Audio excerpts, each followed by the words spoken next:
आज की कथा में प्रवेश करें। जल्दी जल्दी सब क्रमों को लेके चलें नंदोत्सव तक। राजकन्याएं समझाती हैं, अरे मीरा तू राजकुल में जन्मी है, राजाओं जैसी वेशभूषा पहनाकर, ऐसे मणिमाणिक पहनाकर, और ये क्या कृष्ण कृष्ण कहती जोगन बनी घूमती है। अरे कृष्ण मंदिर में जब जाती है तब कृष्ण कृष्ण गाया कर, तू तो सभा में भी कृष्ण गाती है, भोजनालय में भी कृष्ण गाती है, रसोई में भी कृष्ण गाती है, कक्ष में भी कृष्ण गाती है। अरे कहीं किसी के ब्याह में जाते हैं वहां भी कृष्ण गाती है, किसी के मातम में जाते हैं वहां भी कृष्ण गाती है। मीराबाई कहती है इसमें मेरा दोष नहीं है, आप लोगों को केवल मंदिर में दिखते हैं पर मुझे तो सब जगह दिखते हैं। मां बोली अच्छा तुझे सब जगह दिखता है? बोले हाँ। तू वो सामने आ जाता है तो तू मुंह फेर लिया कर, तू मत देखा कर उसकी ओर। मीराबाई कहती है मैं नहीं देखती तो मैं जहां मुड़ती हूं वहीं आके खड़ा हो जाता है और मुझे फिर बुलाने लगता है। और मां आपको कहने में बहुत सरलता लगती है कि तू उसको मत देखा कर, पर आपने अभी कृष्ण को देखा नहीं है ना। जैसे एक मीठे खाने वाले व्यक्ति को मीठे का लोभ होता है, एक धन लंपट व्यक्ति को धन का लोभ होता है। कहीं श्री कृष्ण यदि दिख जाते हैं ना एक बार, उनका रूप ऐसा है कि फिर उन्हें देखे बिना कोई रह नहीं सकता। अभी मीराबाई की जो स्थिति आप सुन रहे हैं ये निर्गुण है, इनका खुद का वश नहीं है उसमें। ये ऐसी स्थिति में आ चुकी हैं कि बस ये ठाकुर जी को नहीं बचती हैं, ठाकुर जी इनको बचते। तमोगुण द्वितीय दिन की कथा से सतोगुण, तृतीय दिन की कथा से रजोगुण, ये तीनों श्रोताओं के समाप्त हों और वे निर्गुण बने, तब कृष्ण उत्सव होगा।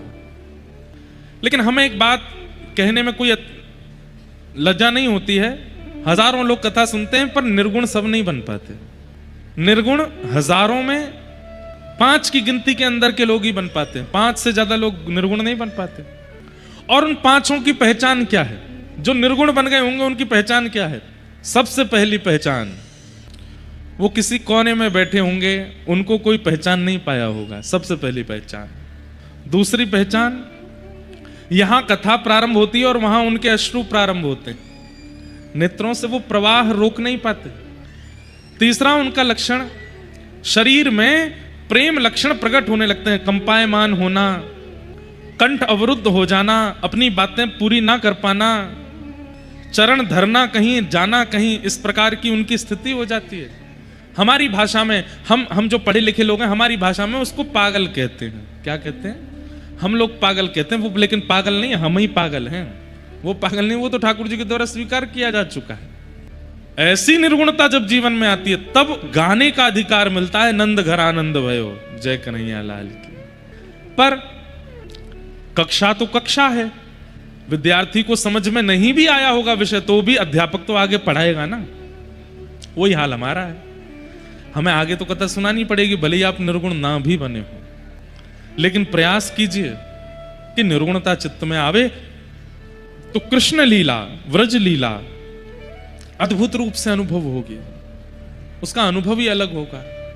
श्री सुखदेव जी महाराज पधारे और सुखदेव जी के चरणों में परीक्षित जी ने प्रार्थना करते हुए कहा कि हे भगवान, जिसके जीवन के केवल 7 दिन बचे हैं उसको अपनी मुक्ति के लिए क्या करना चाहिए, कृपा करके हमें बताओ। जिसके जीवन के बहुत अल्प समय शेष बचा हो उसको अपने जीवन के उद्धार के लिए क्या करना चाहिए? वास्तव में ये प्रश्न हम सबकी ओर से है, हम सबके जीवन के अल्प दिवस बचे हैं, कोई भरोसा तो है नहीं कब प्राण चले जाएं।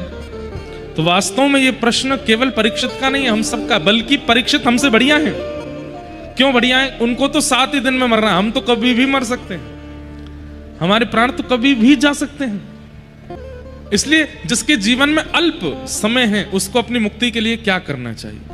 इसका उत्तर देते हुए श्री शुकाचार्य जी महाराज कहते हैं, शास्त्र एक नीति बताता है, धन कमाते समय और भोजन करते समय सदा यह सोचना चाहिए कि सारा आज ही नहीं कमाना है, आज ही नहीं खाना है, मैं कल भी जीवित हूं, कल खा लूंगा। बहुत ध्यान से सुनिएगा, धन कमाते समय और भोग भोगते समय यह सोचना चाहिए कि अभी कल भी तो है मेरे पास, सारा आज ही क्यों करूं, कल कर लूंगा। लेकिन भजन करते समय सदा यह सोचना चाहिए कि मेरा अंतिम क्षण भी अंतिम हो सकता है, अगला क्षण भी अंतिम हो सकता है, जितना भजन करना है इसी क्षण कर लूं, अगला क्षण मिलेगा नहीं मुझे। ये एक बड़ी सुंदर नीति है, लेकिन हम लोग उल्टे हो गए हैं। आज भोग भोग ले चकाचक, कल मिले नहीं मिले, जिंदगी ना मिलेगी दोबारा। और भजन बोले कल कर आएंगे, परसों कर आएंगे। गिरिराज जी जानो बोले अगले महीना चलेंगे। अगला महीना नहीं आया तो? इसलिए हमारी बात मानिएगा, भगवत आराधन करने का जब मन हो उसी समय कर लीजिए। और संसारी भोग भोगने का, धन अर्जन करने का अगर समय लगता हो मन, उसके लिए ये विचार कर सकते ठीक है थोड़ा आज कर लेते हैं, कल भी तो है, कल कर लेंगे। लेकिन व्यक्ति उल्टा है, भोग भोगने समय ये सोचता है ये मेरा अंतिम क्षण है, आज ही कर लो।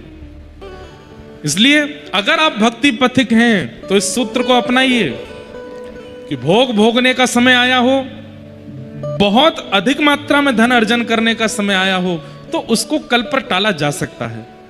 लेकिन वृंदावन जाने की योजना बन रही हो, गिरिराज जी जाने की योजना बन रही हो, कथा सुनने की योजना बन रही हो, हरिनाम जपने की योजना बन रही हो, उस समय तो इतने घबरा जाइए, क्या अगला घंटा मेरा अंतिम हो सकता है, इसी घंटे करना है मुझे जो करना है। परीक्षित हमसे भले हैं क्योंकि उनके पास तो 7 दिन हैं, हमारे पास तो अगले क्षण का भी नहीं पता हमें क्या होगा हमारे साथ। मैं कथा सुना रहा हूं क्योंकि हम सबका हर क्षण अंतिम है। परीक्षित जी तो इस बात से प्रसन्न बैठे थे। जब परीक्षित जी से किसी ने कहा तुमको चिंता नहीं होती 7 दिन में मरने का श्राप लगा है, तो परीक्षित जी क्या बोले?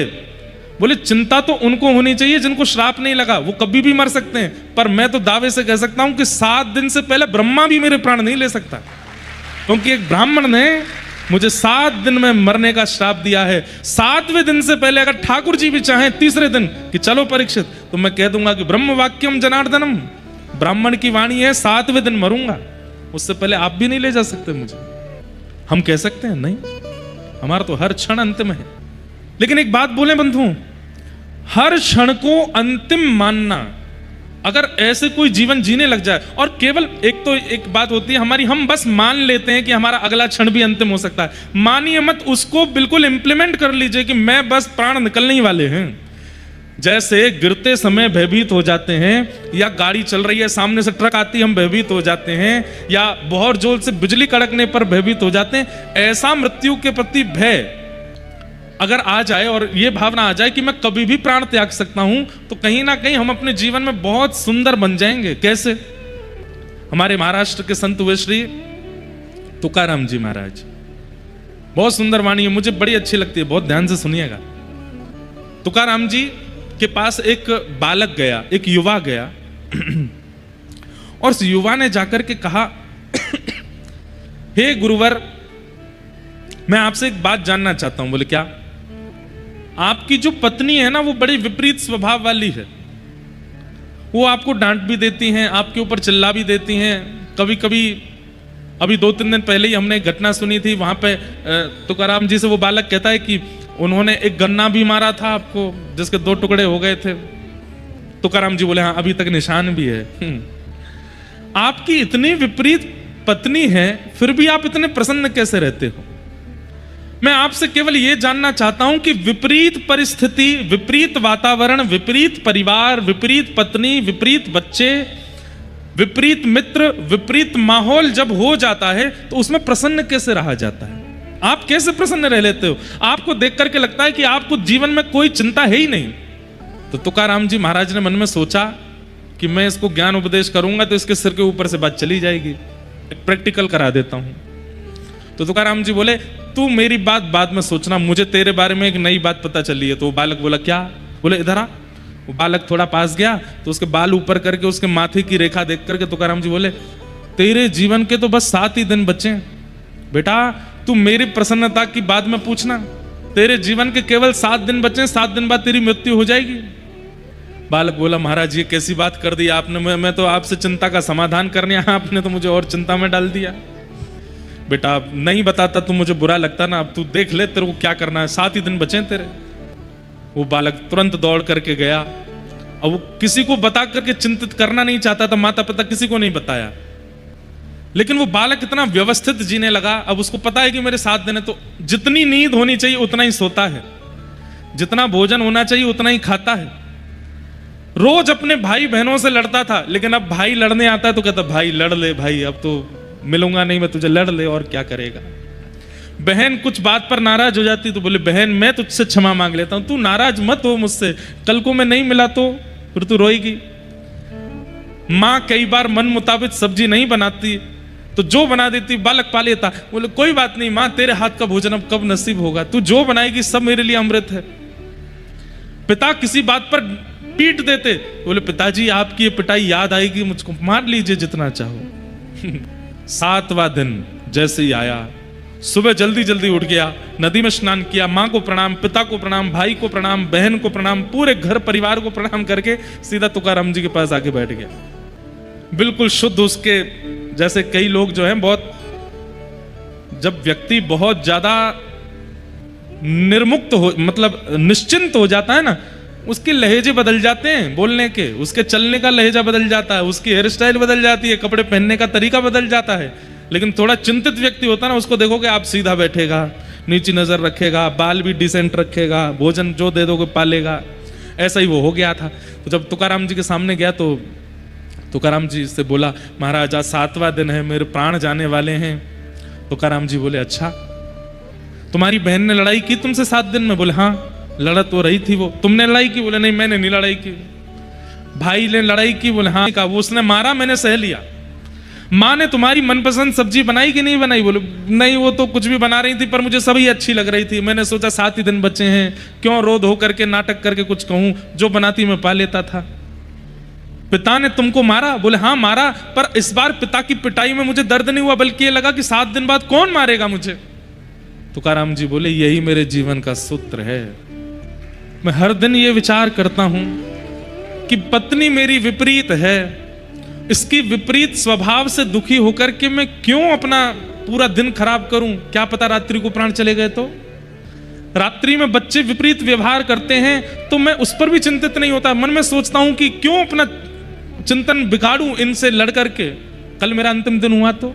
मैं हर दिन को अपना अंतिम मानता हूं और जीवन में आने वाली हर परिस्थिति को चाहे अच्छी हो चाहे बुरी हो सबको हंस करके स्वीकार करता हूं, क्या पता कौन सा समय अंतिम हो।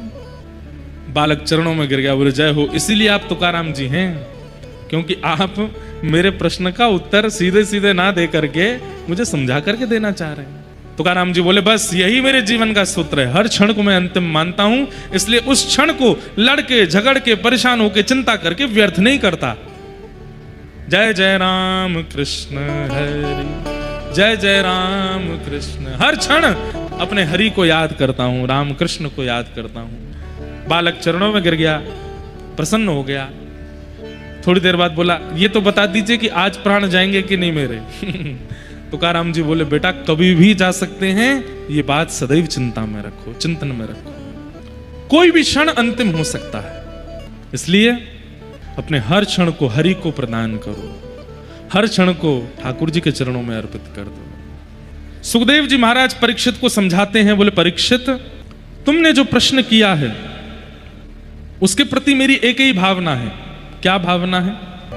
तुमने जो ये प्रश्न किया है अगर ये लोक हित के लिए है, सामाजिक हित के लिए है तो ये प्रश्न अच्छा है, लेकिन ये प्रश्न अगर तुम्हारे अपने लिए है तो ये प्रश्न उचित नहीं है। बंधुओं एक बात बोले, मुक्ति के उपाय वो व्यक्ति पूछे जो कभी वृंदावन नहीं गया, जो कभी गोवर्धन नहीं गया, जो कभी व्रजमंडल नहीं गया, जो कभी जगन्नाथपुरी नहीं गया, जो कभी द्वारिका नहीं गया, जो कभी बद्रीनाथ नहीं गया। वो व्यक्ति अगर अपनी मुक्ति का उपाय पूछे तो उसको उपाय बताया जा सकता है, लेकिन जिसका संबंध वृंदावन से है, जिसका संबंध गोवर्धन से है, 84 कोस व्रजमंडल से है, वो अगर पूछे कि मेरी मुक्ति का उपाय क्या है तो ये प्रश्न उसके लिए उचित नहीं है। क्यों? वृंदावन को भजने वाले मुक्ति की कामना नहीं करते। क्यों? वृंदावन को भजने वाले वृंदावन की कामना करते हैं। हमें मुक्ति नहीं चाहिए। बोले क्या चाहिए? बोले अगलो जन्म हमको वृंदावन में ही दे दो। हमारे व्रज में गाते हैं, मुक्ति की याचना कौन करते हैं?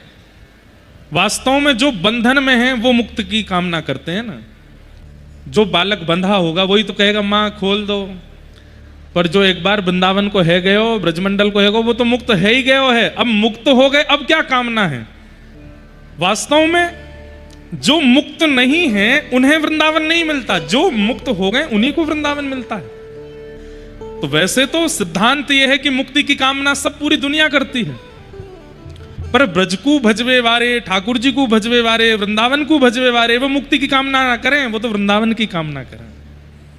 आप कहोगे महाराज जी आप हमसे बुलवा रहे हो, हम कब होंगे ब्रजवासी, ये तो समझ में आता है, पर आप तो ब्रजवासी हो, आप क्यों बोल रहे हो?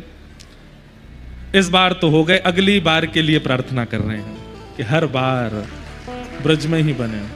इसलिए मुक्ति की कामना आज तक करते थे आप लोग, आज से अपनी कामनाएं बदल दीजिए।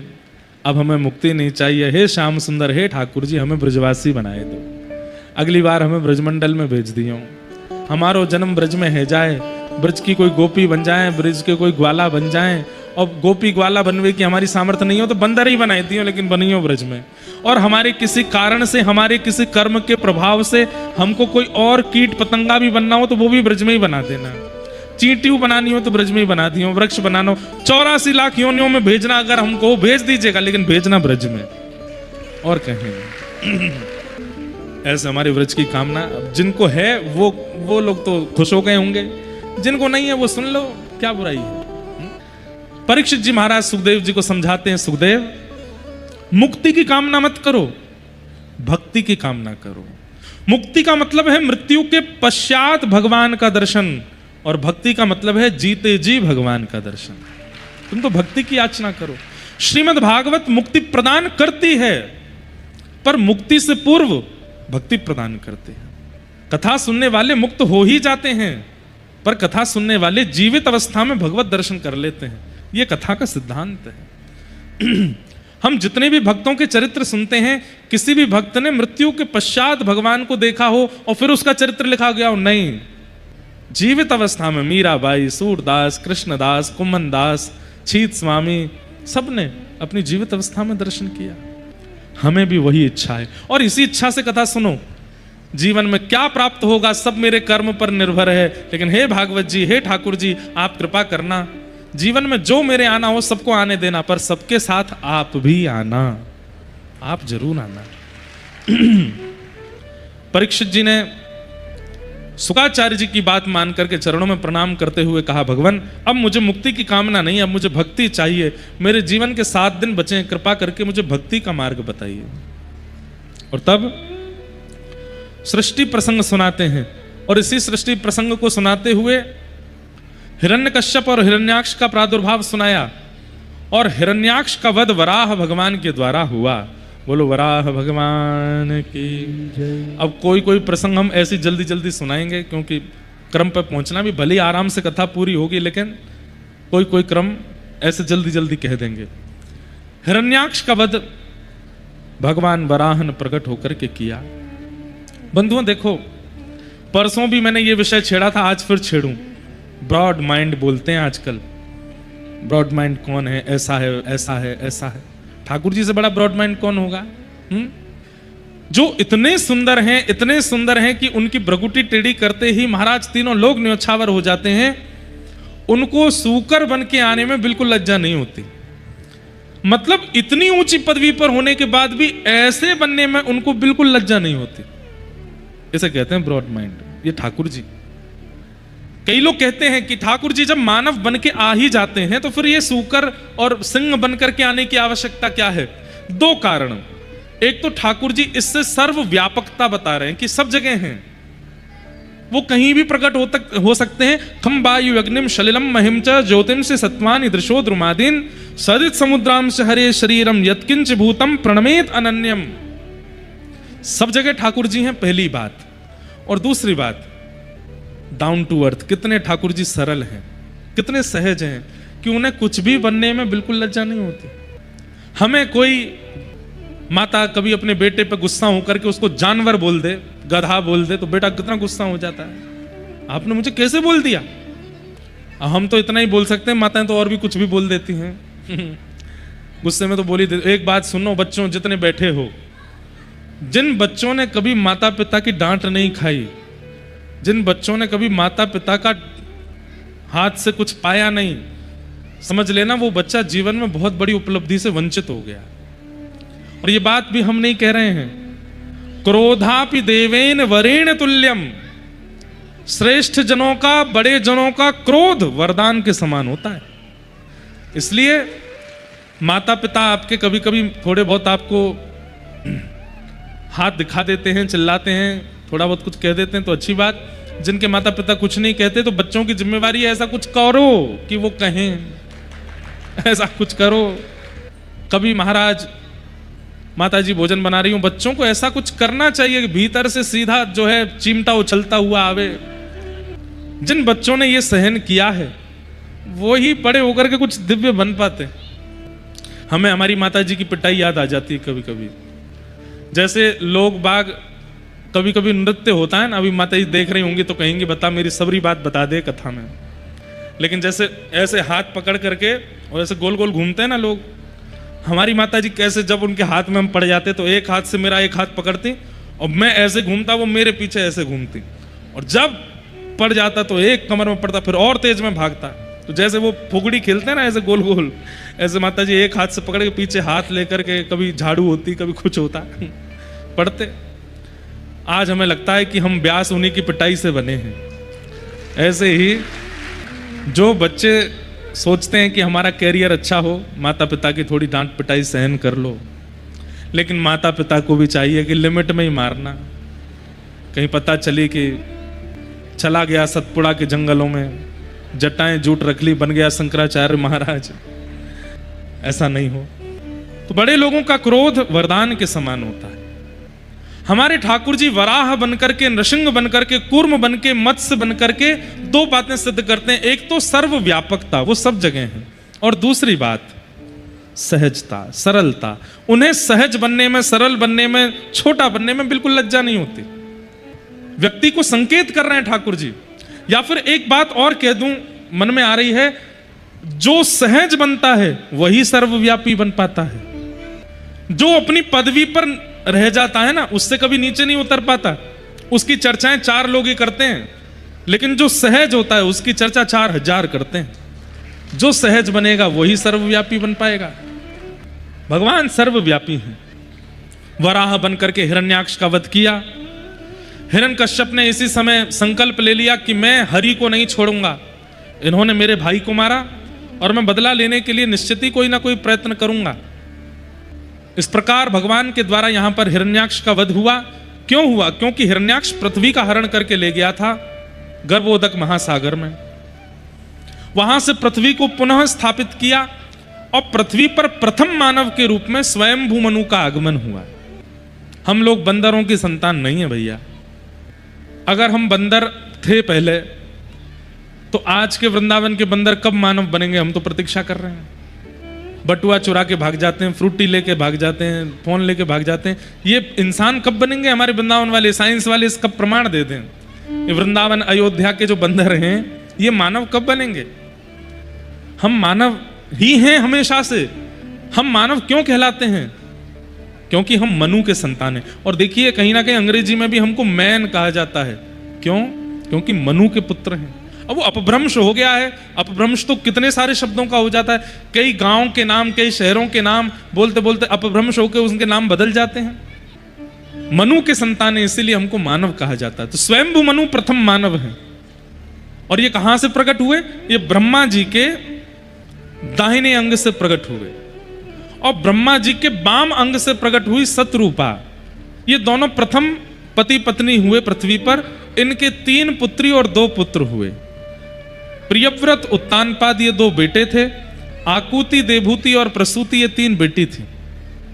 तो यहां आकुति और प्रसूति दोनों के जीवन काल के बारे में बताया। तभी यहां चर्चा हुई देवहूति माता की। देवहूति का विवाह कर्दम ऋषि के साथ में हुआ। कर्दम ऋषि ब्रह्मा जी की छाया से प्रकट हुए और इन्होंने अनेक वर्षों तक तपस्या की। भगवान ने प्रसन्न होकर के कहा कि वरदान मांगो। तो इन्होंने कहा कि हे नाथ, आपसे मैं जितना प्रेम करता हूं मुझसे भी अधिक आपसे प्रेम करने वाली एक कन्या मुझे मिले जिससे मैं ब्याह करूं। मैं जितना आपका तप करता हूं, भजन करता हूं, स्मरण करता हूं, मुझसे भी अधिक आपका स्मरण करने वाली कन्या से मेरा ब्याह हो जाए। भगवान इतने प्रसन्न हो गए इनसे। तुमने कोई सामान्य वस्तु नहीं मांगी है, एक भक्त की याचना की है। आप पत्नी मांगते हो ठाकुर जी से, सोमवार के व्रत करके पति मांगते हो महादेव से, बृहस्पतिवार का व्रत करके पति की कामना करते हो, अहोई अष्टमी का व्रत करके संतान की कामना करते हो, पति मांगिए, पत्नी मांगिए, संतान मांगिए, एक शब्द और जोड़ दीजिए आगे, क्या? भक्त पत्नी, भक्त पति और भक्त संतान। अहोई अष्टमी का व्रत कीजिए नव विवाहित माताएं, और कामना क्या रखें? हे नाथ हमें बेटा नहीं चाहिए, बेटी नहीं चाहिए, भक्त बेटी चाहिए, भक्त बेटा चाहिए, जो कालांतर में आगे चल के हमारे कुल खानदान को आपसे जोड़े, उसकी गति, उसकी निष्ठा, उसका प्रेम आपके प्रति इतना हो कि उसको देख करके हमारे परिवार के लोग आपकी भक्ति करें। ऐसी संतान दो। देखना फिर ठाकुर जी या तो ध्रुव जी को भेजेंगे या प्रहलाद जी को भेजेंगे, नहीं तो खुद ही आ जाएंगे। हम क्या मांगते हैं? पुत्र मिले, पुत्री मिले, तो मिलते तो हैं पुत्र, पर कई बार उन पुत्रों में कंस जैसा स्वभाव आ जाता है। मिलते तो हैं पुत्र, पर कई बार उनमें रावण जैसी स्वभाव दृष्टिकोण होती है। पुत्री मिलती तो है पर सुर्पनखा जैसी हो जाती है। बुरा नहीं मानिएगा माताएं बहनें, सुर्पनखा किसको कहते हैं? जिसके लंबे लंबे नाखून होते हैं उसको सुर्पनखा कहते हैं। सूप जैसे नख जिसके हैं, सुर्पनखा। और जो अपने नखों से ही अपनी क्रियाएं कर देती है उसको सुर्पनखा कहते हैं। याचना करेंगे कि भक्त पुत्री हो तो मीराबाई आ जाएंगी, करमेती बाई आ जाएंगी। लेकिन आजकल के आपको एक बात बताऊं, कलयुग कितना खराब होता जा रहा है। देखो, बालक भक्त अगर बन जाता है, यहां कोई पीछे जाके, यहां बच्चे थोड़े हल्ला कर रहे हैं, बस उनको शांत कर दो। इधर देखो सब लोग, बालक यदि भक्त बन जाए तो आजकल माता पिता चिंता में आ जाते हैं। मैं बुलवाऊंगा नहीं, लेकिन मुझे पता है यहां कितने सारे बालक झूठ बोल के आए होंगे कथा सुनने के लिए। क्यों? क्योंकि माता पिता जाने नहीं देते। किसी समय में बालक झूठ बोल करके पार्टी करने जाते हैं, पीने जाते हैं, उल्टे सीधे काम करने जाते हैं। लेकिन ये कलयुग नहीं है तो क्या है कि झूठ बोल के कथा सुनने जाना पड़ता है, झूठ बोल के मंदिर जाना पड़ता है। ये ताली बजाने वाली बात नहीं है, ये चिंता करने वाली बात है भैया। खरगोन वासियों, हर बात पर ताली नहीं बजती है, ये चिंता वाली बात है। जिन माता पिताओं के बच्चे भक्त नहीं होते उनसे पूछिए कि बच्चों का फिर वो उनकी दुराग्रह सहन करना कितना मुश्किल होता है माता पिता को। हमारे ज्यादातर श्रोता युवा हैं, हमें पता उनकी पीड़ा। तिलक लगाने पर प्रतिबंध है, कंठी पहनने पर प्रतिबंध है। एक लड़की तो कहीं आई थी, एक लाली, वो बोली उसके माता पिता तो जबरदस्ती हाथ पैर बांध करके उसको प्याज खिलाते हैं। कैसे नहीं खाएगी? प्याज खाना छोड़ देगी तो फिर बिना प्याज खाने वाला पति कहां से मिलेगा?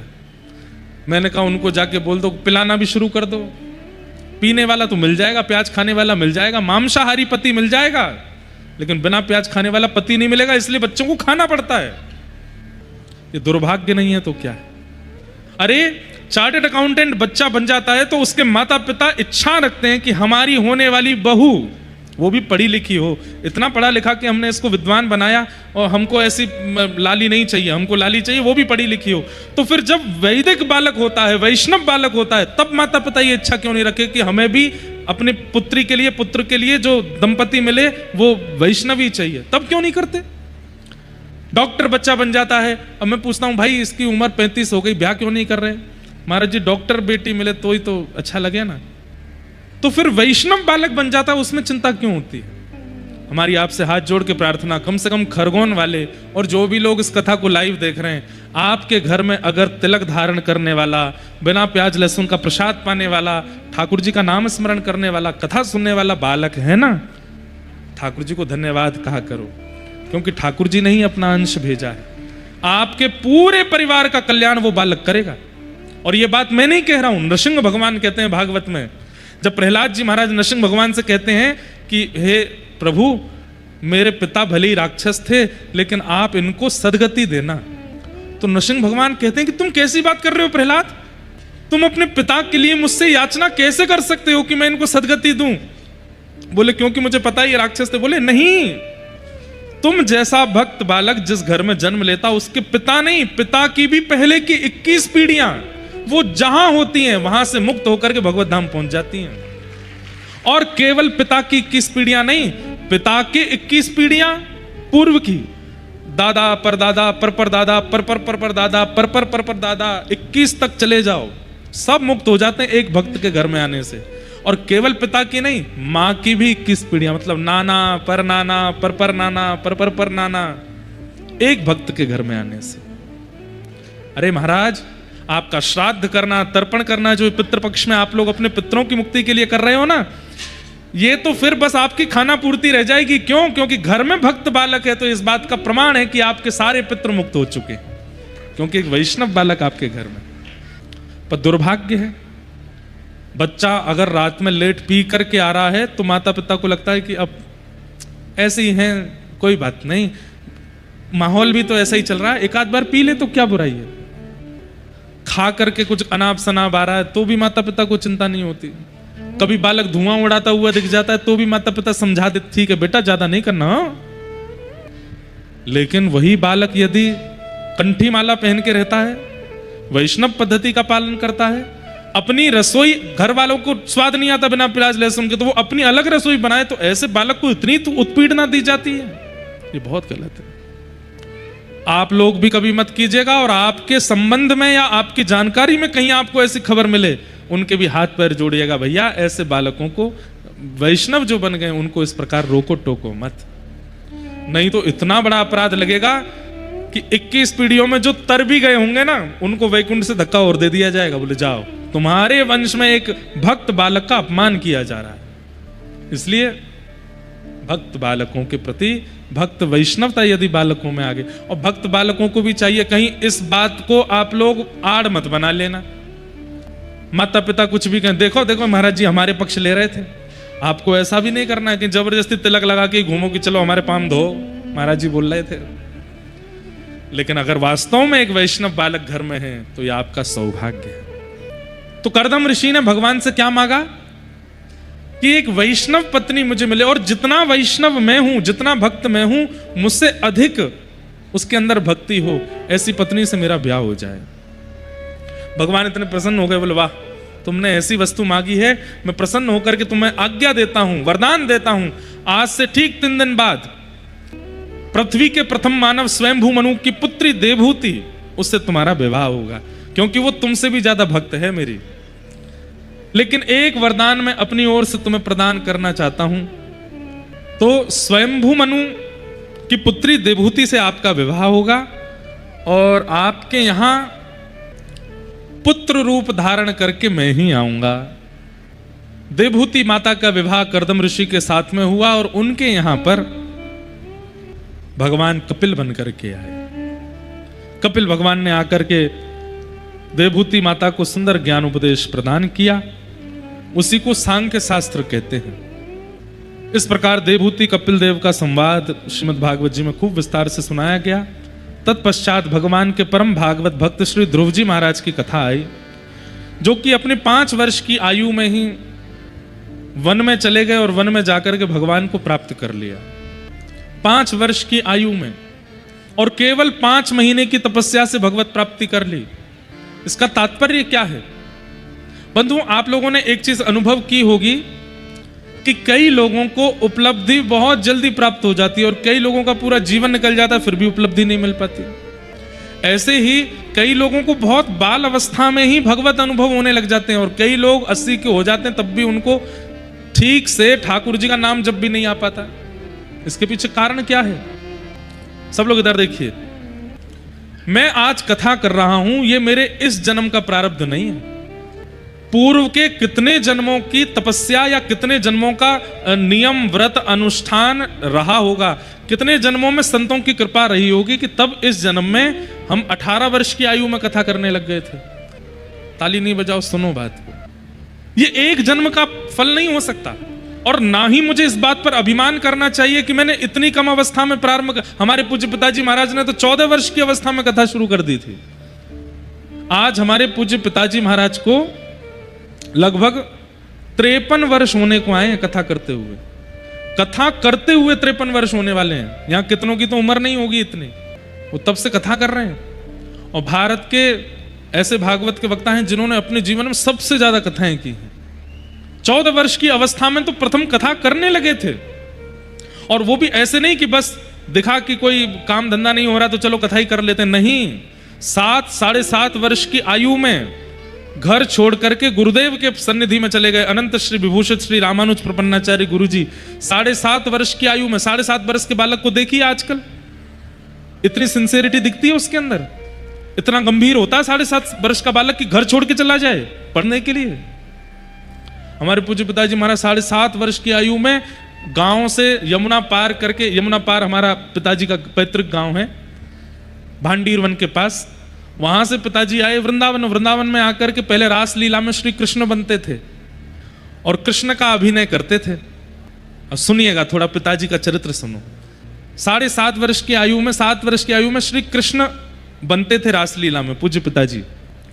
और उस काल में लगभग आज से 60 वर्ष पुरानी, 60 नहीं लगभग 55-56 वर्ष पुरानी बात बता रहे हैं, तब कथाएं इतनी नहीं होती थी पर कथा इतनी लोगों को समझ में नहीं आती थी, बहुत कठिन कथाएं होती थी, इसलिए रासलीलाएं ज्यादा होती थी। तो रासलीला में भीड़ होती थी खूब, और रासलीला में बड़े बड़े आचार्य, बड़े बड़े संत भी जाया करते थे, क्योंकि तब सिनेमा होता नहीं था। तो ठाकुर जी कैसे लीला करते हैं उसको देखने का कोई जरिया होना चाहिए, तो रासलीला देखते थे। तो हमारे पूज्य पिताजी महाराज के गुरुदेव, शिक्षा गुरु अनंत श्री विभूषित श्री रामानुज प्रपन्नाचार्य गुरु जी कथा वो रासलीला में आते, और रासलीला जब देखते तो जब पिताजी कृष्ण बन करके आते तो हमारे गुरुजी को लगता मैं पूरे दिन जो कथा पढ़ाता हूं, भागवत पढ़ाता हूं बच्चों को, उसमें जो कृष्ण का वर्णन करता हूं वो यही है, यही बालक है। अब तो वो जैसे किसी व्यक्ति को आदत लग जाती है ना किसी को देखने की, ऐसे हमारे पूज्य दादा गुरुदेव पिताजी को देखने जाते थे रासलीला में, इतने सुंदर लगते थे। लेकिन एक दिन उन्होंने मन में विचार किया कि ये बालक धीरे धीरे बड़ा हो जाएगा, अभी 7 वर्ष का है, कल 12 वर्ष का होगा, 15, 16, 18 वर्ष का होगा, और जब ये बालक 20-21 साल का हो जाएगा फिर तो कृष्ण बनेगा नहीं, तब तो फिर इसी को कंस बना दिया जाएगा, और मेरे नेत्र और किसी रूप में इनको स्वीकार कर नहीं सकते, क्या करूं। तब उन्होंने विचार किया कि इस बालक को पढ़ा लिखा करके मैं विद्वान बनाऊं, ताकि जो लीला ये आज अभिनय में कर रहा है वो लीला ये वाणी के द्वारा कह के सुनाए और जनमानस में भक्ति की स्थापना करे। तब गुरुजी ने पूज्य पिताजी को रास लीला से ले लिया। हमारे दादाजी से बात करके रास लीला मंचन करने वाले परम पूजनीय पद्मश्री विभूषित श्री राम स्वरूप शर्मा जी, जिनके रासलीला में पिताजी कृष्ण का अभिनय करते थे, उनसे पिताजी को ले गए। और माताजी पिताजी मतलब हमारी दादी दादा से कहा कि जब तक बालक पढ़ लिख के बिल्कुल विद्वान ना हो जाए आप लोग वृंदावन नहीं आएंगे देखने के लिए कैसे पढ़ाता हूं, कहां रहता है, मैं पढ़ाऊंगा, मेरी जिम्मेवारी। और 5 वर्ष अथक मेहनत करके पूज्य पिताजी को पढ़ाया दिन रात। गुरुजी विद्यालयों में पढ़ाने जाते थे तो पिताजी साथ में झोला लेके चलते थे, विद्यालय में पढ़ते थे। फिर वापस गुरुजी के निवास पर आकर के पिताजी रोटी सब्जी बनाते, प्रसादी बनाते, ठाकुर जी का भोग लगाते, फिर गुरुजी को पवाते, फिर गुरुजी पढ़ाते, उसके बाद पिताजी पाते। इतना परिश्रम किया। किस अवस्था में? 7.5 वर्ष की अवस्था में, और 14 वर्ष की अवस्था में अपने जीवन की पहली भागवत की कथा की। आज पिताजी को 53-54 वर्ष हो गए कथा करते हुए। उनकी कथा से युवा अभी भी सुनते हैं, पर पुराने लोगों ने बहुत कथाएं सुनी होंगी पूज्य पिताजी महाराज की, पूज्य गुरुदेव भगवान की बहुत कथाएं सुनी होंगी। मैं ये बात कह रहा हूं कि इतनी कम अवस्था में उन्हें वो प्राप्त कैसे हो गया। यहां लोग जीवन निकाल देते हैं तब भी नहीं प्राप्त हो पाता। वो एक जन्म का नहीं होता, अनेक जन्म का होता है। संसार में किसी भी प्रकार की उपलब्धि मिले, चाहे वो भौतिक उपलब्धि मिले, भौतिक उपलब्धि मिले या आध्यात्मिक उपलब्धि मिले, अगर बहुत कम समय में और बहुत जल्दी मिल जाती है तो इसका मतलब है कि पूर्व से चली आई है, अनेक जन्म लगे हैं ये प्राप्त करने में।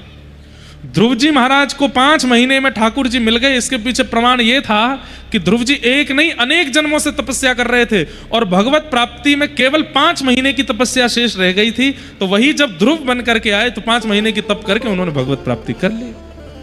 इसलिए कई लोग एक संशय करते हैं कि महाराज जी इतना भजन करते हैं, इतना सब कुछ करते हैं, पर ठाकुर जी का अनुभव क्यों नहीं होता? क्योंकि हो सकता है कि आप अभी प्रारंभिक स्थिति में हो। छोड़िए मत, करते रहिए। भगवत प्राप्ति में कई बार एक दिन भी काफी होता है और कई बार एक पूरा युग निकल जाता है प्रतीक्षा करते। मीराबाई को 2 युग बाद ठाकुर जी मिले। मीराबाई कौन है? ये पूर्व जन्म की माधवी नाम की गोपी हैं, जो कि द्वापर में वृंदावन में आई थी भगवान के सखा से विवाह करके। लेकिन उस समय ठाकुर जी ने इनको प्राप्त नहीं किया। ठाकुर जी ने इनको कहा कि तुमको 1 युग तक प्रतीक्षा करनी पड़ेगी, तब मैं मिलूंगा। और 1 युग बाद भाई 1 साल की प्रतीक्षा समझ में आती है, 2 साल की प्रतीक्षा समझ में आती है, 10 साल की प्रतीक्षा भी समझ में आती है। 1 युग की प्रतीक्षा कौन करवाता है? 1 युग मतलब समझ रहे हैं 4,32,000 वर्ष इतनी प्रतीक्षा की मीराबाई ने, माधवी ने। तब वही कलयुग में मीरा बन करके आई और फिर उनको ठाकुर जी मिले। ऐसे ही नहीं मिल जाते ध्रुव जी, प्रतीक्षा करनी पड़ती है, इन्वेस्टमेंट करना पड़ता है, समय, बुद्धि, मन सब कुछ देना पड़ता है, तब ठाकुर जी प्राप्त होते हैं। ध्रुव जी को 5 महीने में मिल गए। जैसे ही ध्रुव जी को 5 महीने में मिले तो हजार वर्षों से तपस्या कर रहे संत महात्मा सब कमंडल लेकर के तपस्या छोड़ छोड़ के जाने लगे। नारद जी ने पूछा आप लोग कहां जा रहे हैं? तो सब बोले भगवान स्वार्थी हैं, ध्रुव को 5 महीने में मिल गए क्योंकि राजा का बेटा है, और हम यहाँ 1000 साल से लगे, हमको अभी तक नहीं मिले। तब नारद जी महाराज ने ध्रुव जी का संपूर्ण बताया, कितने वर्षों से और कितने जन्मों से ध्रुव जी तपस्या कर रहे थे, केवल 5 महीने की तपस्या बची थी, वो अब जाके पूरी हुई और तब भगवान मिले। इसलिए भगवत प्राप्ति में, अच्छा एक बात और, आप कहेंगे कि महाराज जी एक निश्चित समय बताइए कितने जन्म लगते हैं ठाकुर जी को प्राप्त करने में? बहुत ध्यान से सुनिएगा सब लोग, इधर देखो, यहां देखो। 2 भक्त हिमालय पर जाके भजन कर रहे थे। नारद जी ने जाके ठाकुर जी से कहा कि ठाकुर जी 2 भक्त आपका भजन कर रहे हैं, दोनों को आप कब दर्शन दोगे?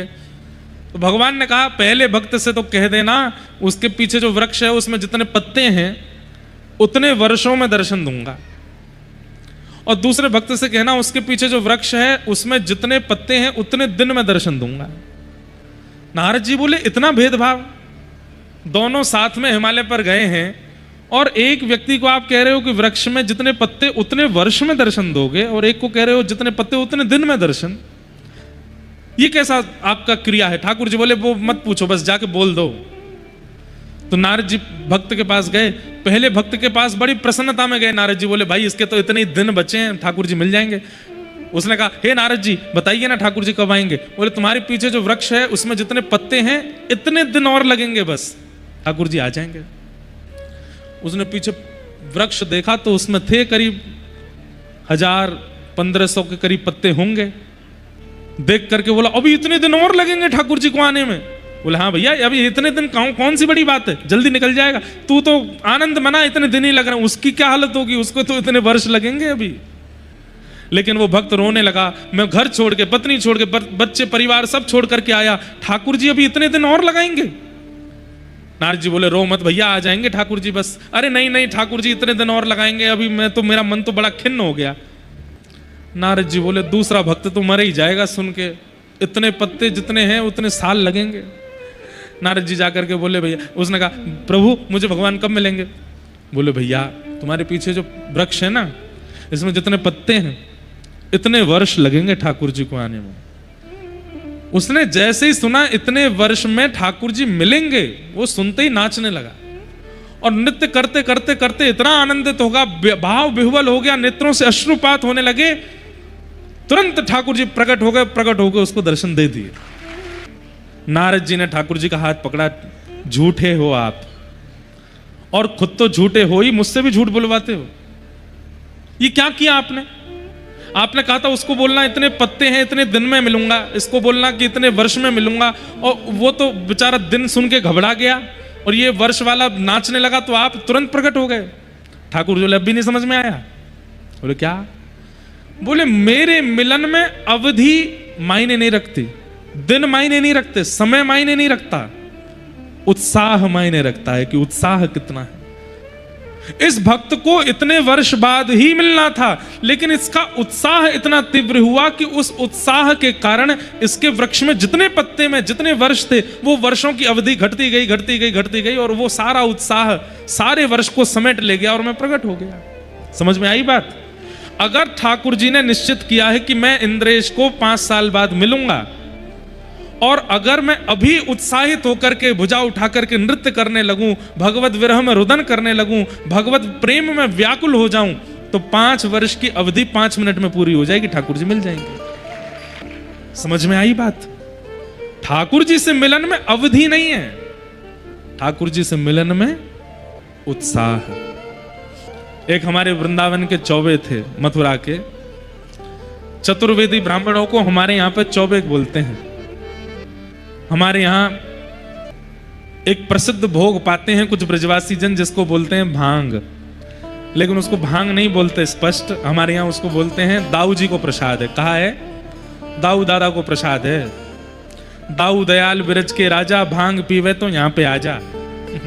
तो दाऊ दादा का प्रसाद हमारे मथुरा के चतुर्वेदी खूब पाते हैं। एक चतुर्वेदी जी ने बढ़िया सुंदर दाऊ दादा का प्रसाद पाया, ठंडाई बना के पी गए और बोले सबसे, मैं तो जा रहा हूं गोकुल, मथुरा से पल्ली पार गोकुल है।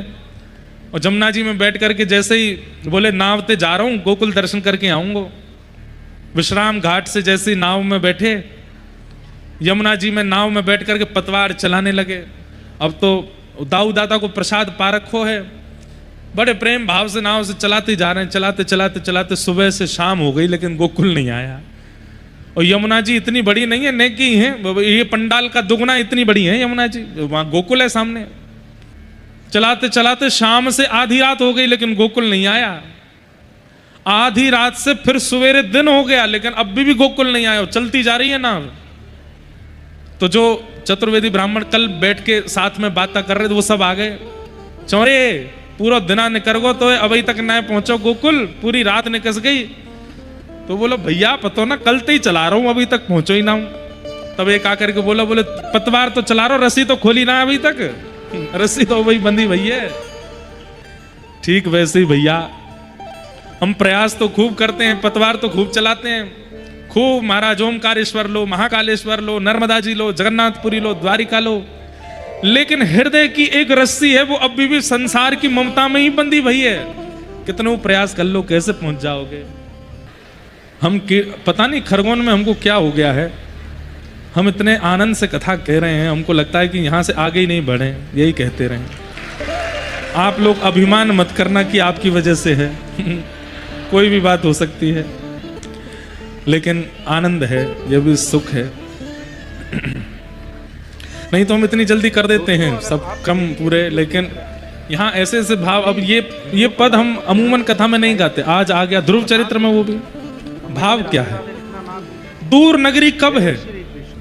जब पतवार तो है, नैया तो है, पतवार चलाना भी जानते हैं, नैया भी सही दिशा में चलाना जानते हैं, लेकिन फिर भी नगरी क्यों नहीं पहुंच पा रहे, गोकुल क्यों नहीं पहुंच पा रहे? क्योंकि कहीं ना कहीं आसक्ति की डोर जो चित्त की है, वो अभी भी संसार में पड़ी है। कई लोगों को मैंने देखा, वो कंठी भी पहनते हैं, तिलक भी धारण करते हैं, कथा भी सुनते हैं, हरिनाम संकीर्तन भी करते हैं, नाम आश्रय भी ले लेते हैं, लेकिन जब विषय भोग की वस्तु सन्मुख आती है, तो उसको भोगने में भी लज्जा नहीं करते, उसको भोगने में भी उनको चिंता नहीं होती। मतलब दोनों पहलू में पांव हैं उनके। विषय की बात आ जाए तो वहां पर भी कम नहीं है, और भजन की बात आ जाए तो वहां पे भी सबसे आगे आके बैठते हैं। आगे वालों को नहीं बोल रहा मैं, है ना, समझ रहे हैं ना बात को। कई लोगों को आप देखेंगे, इनको पता क्या बोलते हैं, बगुला भगत। क्या बोलते हैं? बगुला को देखा है? वो पानी में खड़ा हो जाता है, एक पैर से एक पैर ऊपर कर लेता है, तो सारी मछलियों को लगता है कोई तपस्वी है, तो उसके पांव छूने जाती हैं, सारी मछलियां आसपास आ जाती हैं। जैसे ही वो बगुला देखता है, ऐसे बैठा रहता है आंख बंद करके एक पैर पे, तो नीचे देखता है खूब सारी मछली आ गई, तुरंत एक मछली को वहां से ले लेता है और फिर से तपस्वी बन के खड़ा हो जाता है। तब मछलियां भाग जाती हैं, बोले अरे ये तो तपस्वी दिखा रहा था अपने आप को, पर है तो ये, उसको बोलते हैं बगुला भगत। ऐसे बगुला भगतों की बहुत संख्या हो गई है। वो क्या करते हैं, भजन भी करते हैं, कथा भी सुनते हैं, नाम जप भी करते हैं, नामाश्रय भी लेते हैं, एकादशी व्रत भी करते हैं सब, पर जब भोग वस्तु सामने आती है तो उसको भी भोग लेते हैं, उसमें उनको कोई चिंता नहीं होती, कोई परवाह नहीं होती। ऐसा नहीं, इसीलिए पतवार भी है, नाव भी है, लेकिन पहुंच ही नहीं पाते ठाकुर जी के पास। क्यों? क्योंकि भोगों से जो मन हटना चाहिए वो हटा ही नहीं।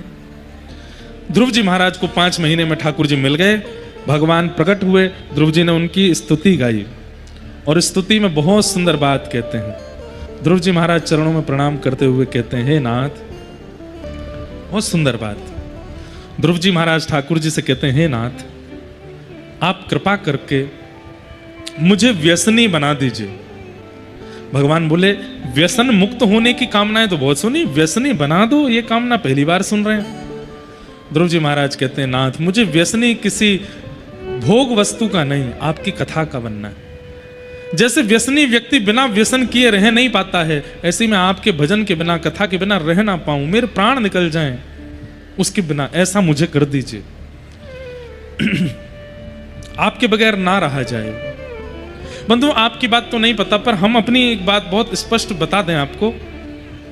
हम बहुत थक जाते हैं, श्रमित हो जाते हैं, शरीर कई बार बहुत पीड़ा में भी आ जाता है, पर ये कथाएं जो लगातार चलती रहती है ना, अगर ये रुक गई, अगर कहीं कथा नहीं हुई, तो निश्चित है कि हमारी स्थिति भी ध्रुव जी जैसी है। कथा एक प्रकार का व्यसन लग चुका है, अब बिना कहे, बिना बोले, बिना किए अब नहीं रह सकते। 2-4 साल पहले ठाकुर जी अगर रोकना चाहते तो कर देते तो भी चलता, अब नहीं हो सकता। अब तो ऐसी स्थिति हमारी हो गई, ऐसी आप सबकी भी हो जाए कि अब बिना कथा तो ऐसा लगेगा कि प्राण, बिना जल के मछली, प्राण निकल ही जाएंगे। इसलिए बहुत लोग हमें समझाते हैं, बोलते हैं कि आप थोड़ा विश्राम किया करो, बीच में थोड़ा रुका करो। हम 2 बातें उनसे कहते हैं। पहली बात, हम बिना कथा के रह नहीं सकते। मन तो हमारा भी होता है कि बहुत 3-4-5 लगातार कथा हो जाती है, अब 2 दिन के लिए घर चले जाएं, पर 2 दिन के लिए घर जब जाते हैं तो 1 दिन में ही लगता है कि अब 1 दिन कब पूरा होगा, कब कथा में जाएंगे, फिर से कथा कब कहेंगे, फिर से वो भाव कब कहेंगे। क्योंकि यहां पर वही बातें नहीं चलती, वही भाव नहीं चलते। हमने अनुभव किया, यहां बैठते ही नए नए भाव ठाकुर जी अपने आप अनुभव कराते रहते हैं, और वो भाव इतने सुंदर लगते हैं। उनको कहना, सुनना, बोलना, उसमें इतना सुख मिलता है कि लगता है कि बस ये चलता रहे, ये प्रवाह है। ऐसा व्यसन ध्रुव जी महाराज ठाकुर जी से मांग रहे हैं। व्यसनम भवाब्धिम नेश्ये भवद गुण कथामृतपान मत्त। हे नाथ, आपकी कथा को मैं मदमस्त होकर के सुना करूं, ऐसी कृपा मुझ पर कर दो। मैं बिना कथा के रह ना पाऊं, मैं व्यसनी हो जाऊं आपकी कथा का। ठाकुर जी ने ध्रुव जी पर कृपा की और हरि कृपा करके वहां से प्रस्थान किए। कुछ वर्षों तक ध्रुव जी ने, और कुछ वर्ष नहीं, ध्रुव जी महाराज ने 36,000 वर्ष तक राज्य किया पृथ्वी पर। भगवत दर्शन के बाद भी 36,000 वर्ष रहे पृथ्वी पर। ऐसा कहते हैं कि ध्रुव जी महाराज ने ठाकुर जी के चरण पकड़ लिए थे जब भगवान जा रहे थे, तो ध्रुव जी ने कहा, अब आपके दर्शन के बाद दोबारा संसार में कैसे रहूंगा ठाकुर जी में। तो भगवान ने एक बहुत सुंदर बात कही, ध्रुव, मेरे दर्शन के बाद भी संसार में रहना पड़ेगा, क्योंकि संसार से मुक्ति तो सत्संग ही कराएगा, वो तो मैं भी नहीं करा सकता। समझ में आ रही है बात? ठाकुर जी के दर्शन के उपरांत, ठाकुर जी के दर्शन के पश्चात संसार छूट जाएगा ऐसा नहीं है, पर सत्संग के उपरांत संसार छूट जाएगा ये निश्चित है। ठाकुर जी के दर्शन से संसार छूटना होता तो रावण की मति क्यों नहीं बदल गई जब सामने राम जी खड़े थे? कंस की मति क्यों नहीं बदल गई जब सामने ठाकुर जी कृष्ण आ गए थे? हिरण्यकश्यप की मति क्यों नहीं बदल गई जब हिरण्याक्ष आए थे? हिरण्यकश्यप की मति क्यों नहीं बदल गई जब नृसिंह आए थे और हिरण्याक्ष के सामने वराह आए थे? इससे यह प्रमाणित होता है कि दर्शन से सुख तो मिलता है, दर्शन से आनंद तो मिलता है, दर्शन से अभिलाषाएं पूर्ण तो होती हैं, परंतु संसार निवृत्ति तो सत्संग ही कराएगा। भगवान ने ध्रुव जी से कहा, ध्रुव दर्शन हो गए, अब संसार से निवृत्ति तो सत्संग कराएगा, जाओ संसार में रहो। 36,000 वर्ष तक ध्रुव जी ने पृथ्वी पर राज्य किया और फिर सत्संग के माध्यम से निवृत्त होकर के भगवत धाम। इसलिए भैया ठाकुर जी मिल भी जाएं तो भी निवृत्ति तो ये कथा ही कराएगी, कथा मत छोड़िएगा। ध्रुव जी महाराज को भगवान के दर्शन हुए। बोलो भक्तवत्सल भगवान की। आगे ध्रुव जी के वंश में राजा अंग हुए, इनके बेटा बैन हुए। बैन को ऋषियों ने मार डाला था तो इनके शरीर के घर्षण से भगवान पृथु हुए। पृथु महाराज ने प्रकट होकर के भगवान से 10,000 कानों की याचना की। इस प्रकार के कुछ प्रसंग यहाँ सुनाए गए। भूगोल खगोल का वर्णन किया गया, 28 प्रकार के नरकों का वर्णन किया गया। बंधुओं, नरक बुरा स्थान नहीं है, पर नरक जाना बुरी बात है। स्थान बुरा नहीं है, अच्छा स्थान है, पर नरक जाना दुर्भाग्य। क्यों? नरक में क्या होता है? जैसे मैले कपड़ों की पिटाई होती है, क्यों होती है? वॉशिंग मशीन में डाला जाता है, वॉशिंग मशीन घुमा घुमा करके ऊपर नीचे आगे पीछे करके, और उसके जितने मैल होते हैं सबको निकाल के उसको स्वच्छ बना देती है। यही नरक में होता है। हम जितने दुष्कर्म संसार में करते हैं, उन सब दुष्कर्मों का परिणाम जो हम संसार में नहीं भोगते, उसको भोगने के लिए नरक जाना पड़ता है। वैसे तो संसार ऐसा है, एक बात और बोलते हैं आपको, जो व्यक्ति गलत करता है, सबको पता होता है कि मैंने गलती की है, लेकिन गलती का यदि उसके जीवन में दंड नहीं आया है तो उसको घबराना चाहिए, क्योंकि यहां नहीं आया है तो नरक में आएगा। और जो व्यक्ति यहीं भोग लेता है ना, वो एक प्रकार से प्रसन्न हो सकता है, चलो यहीं हो गया, अब नरक तो नहीं जाना पड़ेगा। इसलिए जो गलतियां करके, अपराध करके बड़े आनंद से एसी में बैठे हैं, तान दुपट्टा चकाचक कोल्ड ड्रिंक पी रहे हैं, बोले हम हमारा कोई क्या बिगाड़ पाया। बोले भैया यमराज ने सोचा संसार के डंडे से नहीं बेटा, यम दंड से होगी तुम्हारी पिटाई। तो संसार में अगर तुम्हारे कर्म फल नहीं आए हैं तो नरक में आएंगे। अमूमन ऐसा होता है कि भगवत कृपा जिस पर होती है ना, उसको अपने किए हुए गलत परिणाम यहीं भोग लेने होते हैं, और ये अच्छा है कि यहीं भोग लो। भैया गलती पर माताजी मार लें, ये अच्छा है, कहीं पिताजी के हाथ में बात आ गई तो बहुत पिटाई होगी। ऐसे ही गलती होने पर अपने मार लें, ये अच्छा है, क्योंकि समाज ने अगर मारा तो बहुत ज्यादा मारेंगे। ऐसी गलती होने पर यहीं कलयुग में ही सब कुछ निपट जाए, ये अच्छा है। यहां अगर आपकी गलती का परिणाम नहीं आया अभी तक, तुम भजन इसलिए करो कि हे नाथ मैंने 10 साल पहले एक अपराध किया था, अभी तक उसका मुझे दंड मिला नहीं है, मुझे नरक में नहीं भोगना, यहीं भोगवा दीजिए, नरक नहीं जाना। क्योंकि नरक का तो फिर हाईटेक है काम, बहुत ज्यादा सहन नहीं कर पाएंगे हम लोग। जाते सीधे, ये सब कोई मनगढ़ंत बात नहीं है कि कढ़ाई में तला जाता, सब होता है। 28 प्रकार के नरक हैं। कितने प्रकार के? 28। कौन नरक जाता है? सुनो, या ऐसा कह दें कि नरक से कौन बचता है। दोनों बातें हैं, दोनों बातें सुनिएगा। पहले सुनो कि नरक जाने वाले के लक्षण क्या हैं, और दूसरा सुनना नरक से बचने वालों के लक्षण क्या है। इधर देखो सब लोग, ये 6 चिन्ह हम आपको बता रहे हैं। ये 6 चिन्ह भी उन लोगों के हैं जो भजन भी कर लेते हैं और पाप भी करते हैं। इनके अलावा भी चिन्ह होते हैं, लेकिन इन 6 को ही सुन लीजिए। पहला, अत्यंत कोप, भयंकर गुस्सा, अनकंट्रोल्ड क्रोध जो करता है, जिसके सामने पूरा परिवार, खानदान, पत्नी, बच्चे सब डरते हैं कि उनको ये बात पता नहीं चल जाए, क्यों नहीं तो फिर कुछ तोड़ फोड़ मचाएंगे। भयंकर गुस्सा आता है, छोटी छोटी बातों पर गाली गलौज करने लगते हैं, मार पिटाई तक उतर आते हैं, छोटी छोटी बातों पर लाल पड़ जाते हैं, और महाराज बिल उस समय बस पूछो मत क्या हो जाता है। ऐसे व्यक्ति को विदाउट वीजा एंट्री मिलेगी नरक में, इमिग्रेशन भी नहीं होगा, चेकिंग भी नहीं होगी उसकी। और वो व्यक्ति अगर यहां बैठे हैं और या उनके संपर्क वाले व्यक्ति यहां बैठे हैं, तो ये बात उनको बता दीजिएगा। भयंकर क्रोध करने वाला व्यक्ति, छोटी छोटी बातों पर आग बबूला हो जाने वाला व्यक्ति नरक जाएगा जाएगा जाएगा, उसको कोई नहीं रोक सकता। क्यों? क्योंकि उसको तो क्रोध आता है, लेकिन वो कितनों के हृदय को विचलित कर देता है, कितनों के हृदय को ठेस पहुंचाता है। उन सब का अपराध उसको लगेगा, उसको नरक जाना पड़ेगा। अत्यंत कोप, भयंकर गुस्सा, क्रोध करने वाला व्यक्ति नरक नहीं जाएगा, भयंकर क्रोध करने वाला जाएगा। इसलिए कहीं बच्चे कल ही मां से कहने लगे, देखो मार रही हो आप, कल महाराज जी ने कहा था क्रोध करने वाले नरक जाते हैं।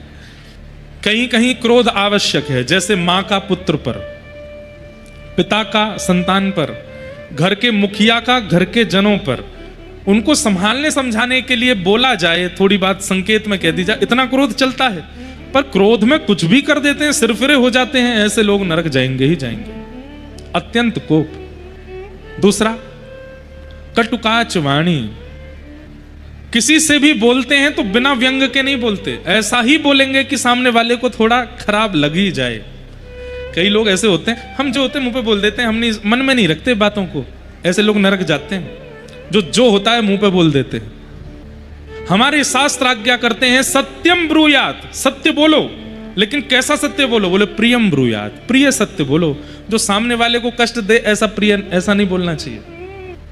किसी बेचारे का ब्याह था और ब्याह में बहुत जोर की बारिश हो गई, अब उस समय परिवार, अरे कुछ नहीं हुआ, कुछ नहीं हुआ, ठीक है ठीक है, अरे कोई बात नहीं, इंद्र भगवान प्रसन्न हो रहे हैं, ऐसे लोग सांत्वना देते हैं। लेकिन उन्हीं में एक आया निकल के, सब चौपट कर दिया इंद्र देवता ने। मुहूर्त नहीं दिखवाया होगा तुमने, हमें तो लगता है कन्या उचित नहीं है तुम्हारे लिए, इसीलिए सब हो रहा है, अब तुम ब्याह तो हो गया, भाई भोगना तो पड़ेगा जीवन में। ऐसा नहीं बोलना चाहिए। कई माताओं को, कई दंपतियों को संतान नहीं होती, वर्षों निकल जाते हैं फिर भी संतान की प्राप्ति नहीं होती, तो कई लोग उनके प्रति भी दुर्भाव, निश्चित ही कोई अपराध किया बैठा होगा, पूर्व जन्म का ऐसा होगा, ये होगा, ये किया होगा, इसलिए ऐसा हो रहा। ये सब नहीं। कड़वी वाणी बोल करके जो दूसरों के हृदय को दुखी कर देते हैं, उन्हें भी नरक जाना पड़ता है। आपको पता है कि वास्तविकता क्या है, फिर भी आप उससे ना बोलो। कटुकाच वाणी। तीसरा, दरिद्रतांच, मेहनत करने पर जो मिलता है उसमें संतुष्ट नहीं होते, सदैव असंतुष्टि बनी ही रहती है। ये आसन जो है, ये दरिद्र आसन है। ऐसे बैठने वालों को दरिद्रता आ ही जाती है, सीधे बैठ जाओ। इसको दरिद्रासन बोलते हैं। ऐसे जो लोग ऐसे बहुत बैठते हैं, उनके अंदर असंतुष्टता होती ही है, वो असंतोषी रहते हैं जीवन भर। इसलिए इस आसन में नहीं बैठना चाहिए।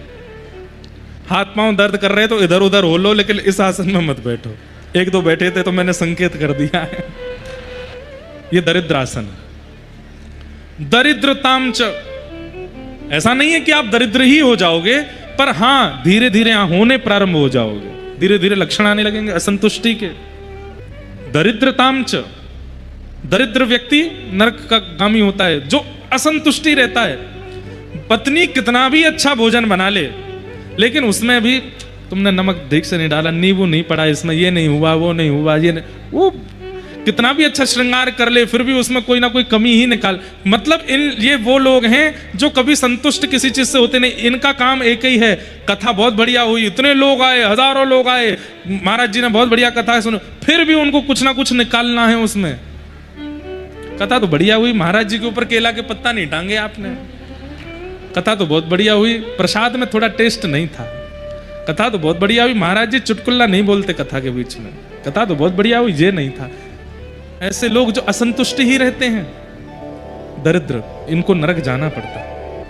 क्यों? इनके लिए कुछ भी कर लीजिए, ये कभी प्रसन्न ही नहीं होते। तो कौन कौन से चिन्ह हैं नरक जाने वालों के? अत्यंत कोप, कटुकाच वाणी, दरिद्रताम च, और चौथा आया स्वजनेषु वैरम, जो अपनों से बैर मानते हैं और परायों को ज्यादा अपना सगा मानते हैं। बाहर वालों को ज्यादा अपना हितैषी समझते हैं और अपनों को अपना शत्रु समझते हैं। ऐसे लोगों को भी नरक जाना पड़ता है। और अपनों में भी विशेष रूप से मां और पिता को अपना शत्रु मानते हैं, और जो 4 दिन का मित्र बना हुआ है उसके लिए सबको छोड़ने को तैयार हो जाते हैं। स्वजनेषु वैरम। नीच प्रसंग, अगला लक्षण क्या है? जो नीच लोगों का संग करते हैं, मांस खुद नहीं खाते, मदिरा स्वयं नहीं पीते, पर स्त्री गमन स्वयं नहीं करते, पर पुरुष गमन स्वयं नहीं करते, लेकिन जो मांस भी खाता है, जो मदिरा भी पीता है, जो स्त्री गमन भी करता है, जो पुरुष गमन भी करती है, गलत गलत सारे काम करने वालों का संग करते हैं। मतलब हम नहीं करते, हमारा मित्र कभी कभी पी लेता है, हमारा मित्र खा लेता है, हमारा मित्र गलत काम कर लेता है, मैं नहीं करता, मैं परम शुद्ध हूं। वो तो जाएगा, आपको भी लेके जाएगा, आपको जाना पड़ेगा। आप नरक जाकर के यमराज जी से पूछोगे मैंने क्या किया, तो मुझे क्यों बुलाया? ठाकुर जी कहेंगे ये तेरा मित्र है ना, ये तेरा मित्र है ना? बोले हाँ है, तो मेरा ही मित्र। ये पीता पीता, तो ये खाता पीता था, मैं तो नहीं था ना, मुझे क्यों लिया है? बोले क्योंकि तू खाने पीने वाले का संग करता था इसलिए आया है, तूने इसे सुधारा क्यों नहीं? नीच प्रसंग, नीच लोगों का संग करने वालों को नरक जाना पड़ता है। कुलहीन सेवा, माता पिता को गलत व्यवहार करने वाले बालक की जो सेवा करता है, जो मदद करता है, सुन रहे हैं बात को? माता पिता के साथ गलत व्यवहार करने बालक की जो व्यक्ति सेवा करता है और मदद करता है, उसको भी नरक जाना पड़ता है। ये तो थोड़े बहुत सुधरे हुए चिन्ह हैं, इनके अलावा पाप की गणना तो है ही नहीं। कितने पाप हैं, कई बार कथा सुनने वालों में भी ये 6 लक्षण आ जाते हैं, इसलिए इन 6 लक्षणों को ही बताया गया है। कथा सुनने वाले में भी क्रोध होता है, कथा सुनने वाले में भी असंतुष्टि होती है, कथा सुनने वाले भी कई बार वाणी के उचित नहीं होते, कथा सुनने वाले कई बार नीच लोगों का संग भी करते हैं, कथा सुनने वाले कई बार कुरहीन लोगों की सहायता भी करते हैं। इसलिए ये 6 बातें ही क्यों बताई गई हैं? क्योंकि कथा सुनने वाले में भी कई बार ये 6 लक्षण होते हैं। इनके अलावा भी नरक जाने वालों के लक्षण हैं जो कथा में आते ही नहीं है, उनके तो बहुत ही लक्षण हैं। कृपया कर इन 6 से बचो। तो ये 6 लक्षण हैं, लेकिन नरक ना जाने वाले की स्थिति क्या है?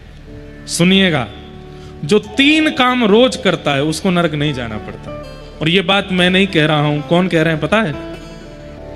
यम उवाच, स्वयं यमराज कह रहे हैं। जब यमराज से यमदूतों ने ही पूछा कि किसको पकड़ के नरक में नहीं लाना है, कृपा कर हमें बताओ। यहाँ पे अजामिल उपाख्यान आया है, अजामिल नाम के भक्त की कथा आती है, कथा सबने सुनी है, इसलिए हम केवल कह के आगे बढ़ रहे हैं। तो जब यमदूत उसको ले जाने लगे तो विष्णु दूतों ने आकर के रोक लिया और उसको लेके वैकुंठ चले गए। तब यमदूतों ने जाके यमराज जी से पूछा किसको पकड़ के नहीं लाना चाहिए, कृपा कर उसके बारे में हमें बताओ।